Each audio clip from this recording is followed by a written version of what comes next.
Colin. These are the options. Used to be employee, these are the options. I gotta make it to make it. I gotta make it to make it. All right, guys, on this episode, it's going to be a little bit different. We've got a submission that came in. He's not able to join us on the call. So what's going to happen is I haven't heard the question yet. Jeff gave me the insights of it, but he's going to read the question. And what I like to do personally is kind of just whatever comes natural. I would rather not know until he actually reads the question. So that's kind of how all of these are formatted.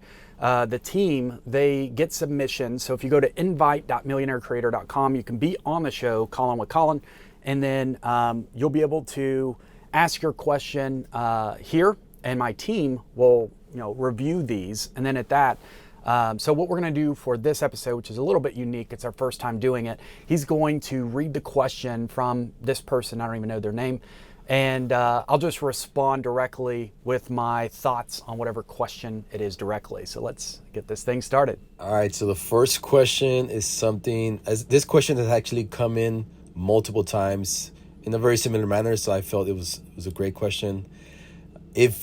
Colin, if you had to start from scratch, $0 in your bank account, what would you do to get where you are today? Say you have no connections or anything but an idea.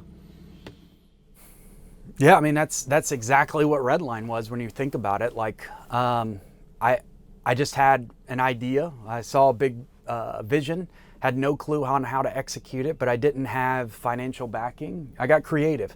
So this is what I would say. One, test the market, but test it without kind of a subjective subjects. So let me explain. Don't ask your friends and family, like, hey, do you think this is a good idea? Ask a stranger. Ask somebody that has no exact knowledge of you that's gonna bullshit you, that's gonna shoot you straight. Because at the end of the day, if you're trying to scale and grow something, you don't want deceptive feedback that could actually be like, no, that's a horrible idea. More than likely, your friends and family members are gonna first off say, oh, I love it, that's great, go for it, right? Or they're going to tell you the opposite. Nope, you should stay in school and just stay the course and be a doctor or a nurse. And that's it. Like, at the end of the day, first off, knowing the distance direction that you want to go, I think that's the first part of the question. And then the second part, if I don't have the capital to get started, what do? And it's very simple. Bootstrap, get creative. This is what I did. And this is crazy. It's a true, honest to God story. I reached out to Daniel Alric, the founder of Grunt Style, multi-nine-figure American patriotic apparel brand. And I basically cold messaged him, found him on Facebook, reached out, we set up a call. I ended up acting as if I was a pre-existing business and I earned his business. So I tested it based on somebody that I didn't have any connections with. I got the right person on the phone. That's step 2, is to make sure that once you have a tangible product that you want to test to market, get the right person on the phone. And however creative means that can be. I got Dan on the phone. We ended up closing him our first purchase order, which was, I think, around 3,500 AR-15 replicas, 33-inch, exact replicas, 3 different colors. And so I kind of used that along with some initial capital to get started. But it was essentially just, that gave me a little bit of internal confidence to go into a market that I knew nothing of, knowing that there's a demand, knowing that I can approach someone and actually go to market with them. I got creative and I bought products that were samples, mailed them to him so he could see the quality behind it, launched my business, and ended up fulfilling that purchase order, which helped bootstrap about 50% of our initial investment. And now, we've done over $100 million here at Redline Steel, 150,000 square feet, but you can get creative. But it really just takes that mindset of, making sure that before you launch, have a focus group that is not going to convey something that could be false. Genuinely, straight up, and freaking ask, go be on the show. I'll shoot you straight. Do you think this is a good idea? And you know what? You may not like the advice that I've given you. Here's an example. I had a group that came down and paid me for consulting. They came from Florida. I'm not going to mention their names, but they were wanting to start a sock company. And it was going to be like customizable socks. And they gave me their business plan, told me how they could go to market, and they were wanting to essentially leave being a teacher and actually go and do entrepreneurship full time. Essentially, by the time they left, the entire model shifted, and they're no longer doing socks anymore. And the entire thing shifted. And now they're full-time entrepreneurs, but they don't do anything in the sock industry. Now, I've got nothing against socks and sock manufacturers, but at the end of the day, like, the business plan had a lot of flaws and fundamentals. And so we were able to kind of realign what is the overall objective, what is that, what is your physical cogs, what is your market strategy, what do you know, and looking at all of these different indicators to make sure that there's no flaws in the system. So guys, you can get creative. Don't put like, oh, I don't have, you know, $20,000 or $50,000 to get started, or I'm going to wait until I get my degree. I'm going to wait until I take Millionaire Creators course to get started. Like, no, you don't have to do that. Just f***ing jump in with both feet and hope you swim, and get creative with the approach. Get creative with what is the offset. This is the biggest nugget that I could tell you. It does not matter about you. What matters is the value to the consumer. That's it. Nothing else matters. What can you do to provide value for them to want your product, whether it's digital or physical or anything else? Provide value. That's how I landed 50 plus magazine covers without a PR firm in, you know, Alabama. Provided value to Men's Health, Muscle and Fitness, Ironman, Under Armour, Nike, like, provided value. I asked without the expectation of a return, and so they kept wanting to work with me over and over and over again. But the business model, the plan behind it was unique in the sense that now a dying industry doesn't have to pay a talent fee, and you just get creative with that craft. You know, there's hundreds, I mean, literally thousands of models, only 12 covers in a year. What can I do? Get creative. It's the same thing in business. What can I do? Get creative. Bootstrap and start. Like, I'm a firm believer in timelines, making sure that short, midterm, long-term goals, like, make sure that you hold yourself to the fullest extent. There are no, I don't give a what's happening in the industry. I don't care what's happening anywhere else. If something's wrong, it's your fault. You have to pivot and make shit happen. Get creative, guys, at the end of the day. Provide value, times 10, and it'll come back. Don't wait on other people. Execute at speed. Let's go. You heard it there? Yeah. Just real quick before we miss this, because I'm going to go back to the story with Grunt Style and you got that purchase order. Yeah. Just to be clear, you didn't have any manufacturing equipment.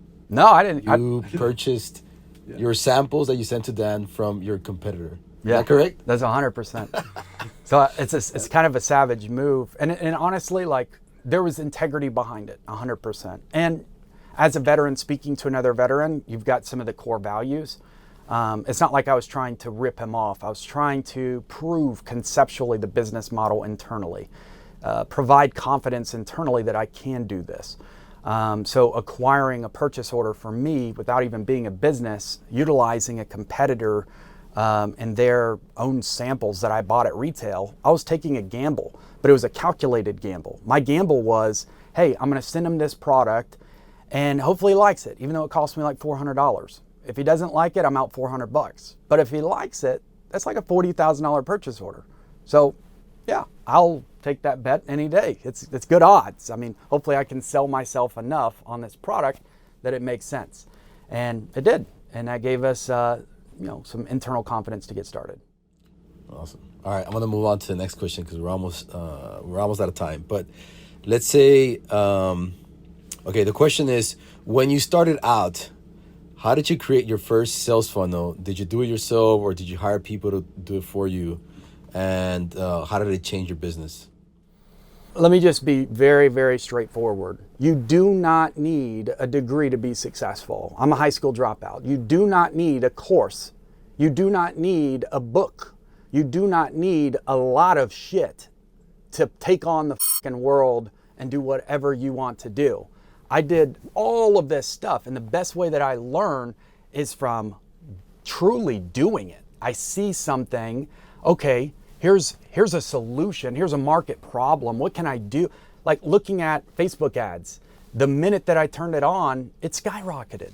I went from like $10,000, $12,000 in gross revenue monthly to over almost 800,000 before refunds. It was like $782,000 after some of the refunds. And that's within 30 days, period. Massive difference. And this is utilizing something that I didn't have any experience in. And you know what? I probably lost a lot of money along the way, but that's how I learned. Like when I look back at some of the fundamental issues, I'm like, holy shit, I don't know how this worked. It worked. I could have saved a lot of money and probably a good bit of time if I just went to somebody that actually knew. The challenge has always been, who do you trust? Like who's doing the shit that I want to do that is out there? Because there's so many, like, just gurus in general that claim all of these things. And I'm a firm believer, you put your money where your mouth is, period. Like, I firmly believe that. And I'm not gonna put my name on anything if I'm not 100%. So that's been a big challenge, but you don't need to do any of that shit. If you just wanna try it for yourself and you feel mentally, you have the fortitude to just be like, all right, here's my pain tolerance. I'm willing to wait this long. I'm willing to spend this much money before I can get a yielded, whatever that rate is, whatever you're trying to do as an objective. I'm trying to get this lead so that I can sell them on this house, right? Because you're a realtor. I'm trying to sell cars. What can I do to bring awareness to some type of utilizing like landing pages, tripwire campaigns. I'm going to give away everybody that signs up here, I'm going to give a free car wash, and you do geofencing around a 25-mile area of your zip code. Every person that, and you can get creative with these types of things.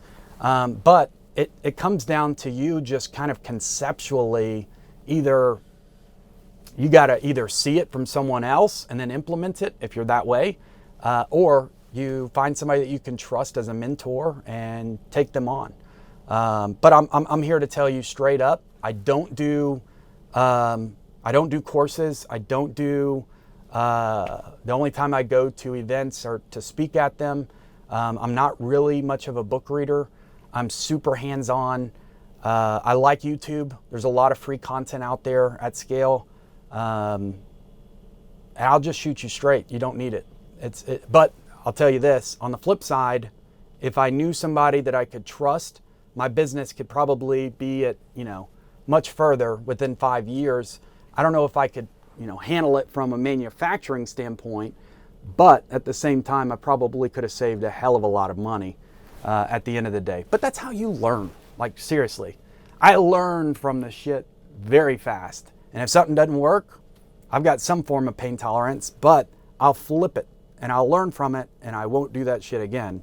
It's not going to be a Band-Aid on a tourniquet. I'm going to apply it. I'm either going to cut off the fucking arm and keep, drink water, drive on, or, I'm going to chalk it up as a loss. And it's not a loss because it's a learning point.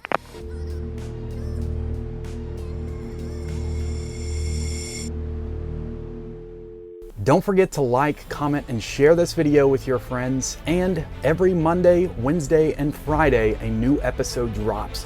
Also, you can be on the show. If you go to invite.millionairecreator.com, you can apply. It's free, and you may have a chance to be on the show with me, Colin with Colin. Be sure to share this video, and if you do, we may reshare your post. Also, if you enjoy entrepreneurship just like I do, I would encourage you to go to our new website, millionairecreator.com. We have some incredible products from steel merchandise, canvas, apparel, and education, courses, ebooks, and physical books. So guys, millionairecreator.com, check it out for yourself. I know you'll love it, especially for all of those entrepreneurs out there.